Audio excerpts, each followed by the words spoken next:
Assalamualaikum warahmatullahi wabarakatuh. Salam sejahtera untuk kita semua. Perkenalkan, saya Salma Dalila Maulani dengan NIM 12514700074 dari kelas 1B, Program Studi Kimia Fakultas Sains dan Teknologi. Pada kesempatan yang berharga ini, saya mengulas secara mendalam bab 3 dari karya monumental Profesor Dr. Harun Nasution, yaitu buku Islam ditinjau dari berbagai aspeknya jilid 1.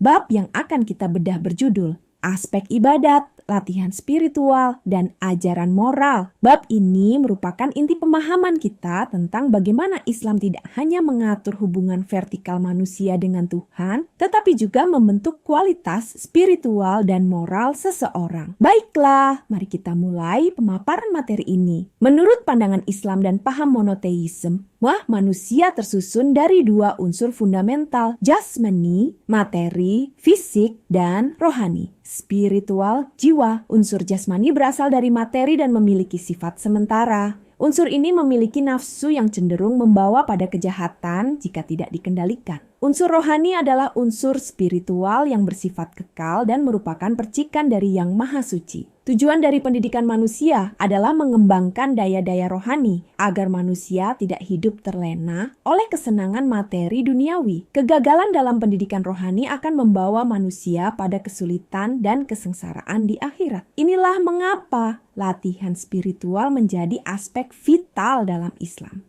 Inti dari tujuan hidup beragama dalam monoteisme, termasuk Islam, adalah membersihkan dan mensucikan jiwa serta roh, membersihkan diri dan mensucikan jiwa dan roh agar jauh dari kejahatan dan dapat kembali ke sisi Tuhan yang Maha Suci. Jalan untuk membersihkan roh ini diwujudkan melalui ibadat yang diajarkan Islam, yaitu 5 rukun Islam: salat, puasa, zakat, dan haji. Harun Nasution menekankan bahwa ibadat ini bukan sekadar ritual formal, melainkan sebuah latihan spiritual untuk mendekatkan diri kepada Tuhan dan menyucikan diri. Harun Nasution dengan jelas menyimpulkan bahwa tujuan akhir ibadat adalah pembinaan moral. 1.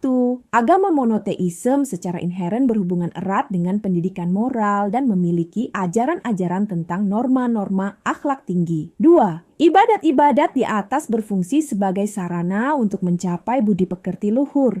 Misalnya, salat menjauhkan dari kejahatan, puasa melatih pengendalian diri, dan zakat menumbuhkan kepedulian sosial. 3. Norma-norma luhur yang diajarkan agama meliputi kebersihan jiwa, cinta kebenaran, suka membantu manusia, kebesaran jiwa, suka damai, dan rendah hati. Ajaran moral yang berasal dari Tuhan, Al-Quran dan hadis, memiliki pengaruh yang lebih besar dan mengikat daripada ajaran moral yang dihasilkan oleh filsafat manusia. Perintah Tuhan memiliki sifat kekudusan dan absolut yang tidak dapat ditentang oleh manusia, sehingga mampu membentuk manusia yang berakhlak mulia. Contoh ajaran moral yang disinggung: 1. Keadilan dan ihsan, ajaran untuk berlaku adil dan berbuat baik, ihsan kepada sesama, termasuk keluarga dan tetangga. 2. Menjauhi kejahatan, larangan memakan harta orang lain secara tidak sah atau melalui jalur hukum yang tidak benar. Pada akhirnya, Islam bertujuan untuk membina muslim dan muttaqin, yaitu orang yang berjiwa bersih, berbudi pekerti luhur, dan senantiasa berbuat baik, yang akan memperoleh kebahagiaan abadi di akhirat. Sebagai penutup, dapat kita simpulkan bahwa bab 3 dari buku Islam ditinjau dari berbagai aspeknya oleh Harun Nasution mengajarkan 3 hal yang saling terikat. 1.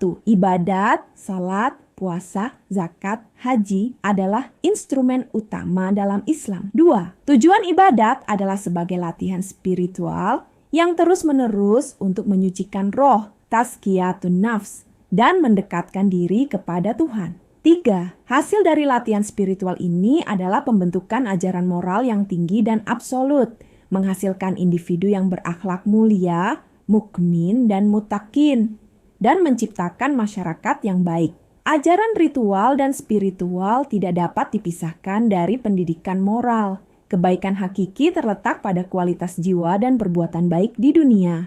Demikianlah penjelasan mengenai bab 3. Semoga penjelasan ini dapat memberikan pemahaman yang komprehensif bagi kita semua. Saya ucapkan terima kasih atas perhatiannya. Wabillahi taufiq wal hidayah. Wassalamualaikum warahmatullahi wabarakatuh.